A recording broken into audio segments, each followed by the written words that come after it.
शारदीय नवरात्रि या शरद नवरात्र माँ दुर्गा पूजा को समर्पित एक हिंदू त्योहार है जो शरद ऋतु में यानी अश्विन माह में मनाया जाता है।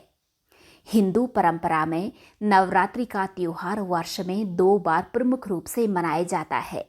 नंबर 1 चैत्र या मार्च माह में वासंतिक नवरात्रि तथा नंबर 2 आश्विन या अक्टूबर मास में शारदीय नवरात्रि। शारदीय नवरात्रि के उपरांत दशमी तिथि को विजयादशमी या दशहरा का पर्व मनाया जाता है। शारदीय नवरात्रि का महात्म्य सर्वोपरि इसलिए है क्योंकि इसी समय देवताओं ने दैत्यों से परास्त होकर माँ आदिशक्ति से प्रार्थना की थी और उनकी पुकार सुनकर देवी माँ का आविर्भाव हुआ। उनके प्राकट्य से दैत्यों के संहार करने पर देवी माँ की स्तुति देवताओं ने की थी। इसीलिए उसी पावन स्मृति में शारदीय नवरात्रि का महोत्सव मनाया जाता है। शारदीय नवरात्रि का व्रत प्रभु श्री रामचंद्र जी ने रावण पर विजय प्राप्त करने के लिए किया था। उन्होंने पूर्ण विधि विधान से महाशक्ति की पूजा उपासना की थी।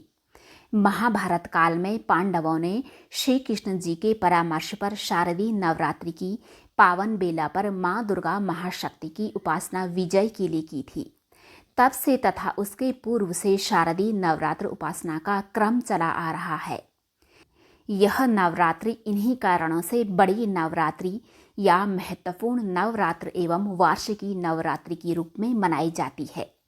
बंगाल प्रांत में इसी नवरात्र को दुर्गा पूजा का सबसे बड़ा महोत्सव होता है।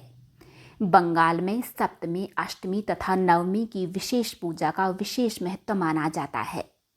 नवरात्रि का व्रत धन धान्य प्रदान करने वाला, आयु एवं आरोग्यवर्धक है, शत्रुओं का दमन और बल की वृद्धि करने वाला है। नवरात्रि के 9 दिनों में दैवीय तत्व अन्य दिनों की तुलना में 1000 गुना अधिक सक्रिय रहता है। इसी कालावधि में दैवीय तत्व की अति सूक्ष्म तरंगें धीरे धीरे क्रियाशील होती हैं और पूरे ब्रह्मांड में फैल जाती हैं। इस समय ब्रह्मांड में विद्यमान अनिष्ट शक्तियाँ नष्ट होती हैं और ब्रह्मांड की शुद्धि होने लगती हैं। दैवीय तत्व की शक्ति का स्तर प्रथम 3 दिनों में सगुण गुण वाला होता है। उसके उपरांत उसमें निर्गुण तत्व की मात्रा बढ़ती है और नवरात्रि के अंतिम 3 दिन इसमें निर्गुण तत्व की मात्रा सर्वाधिक होती है।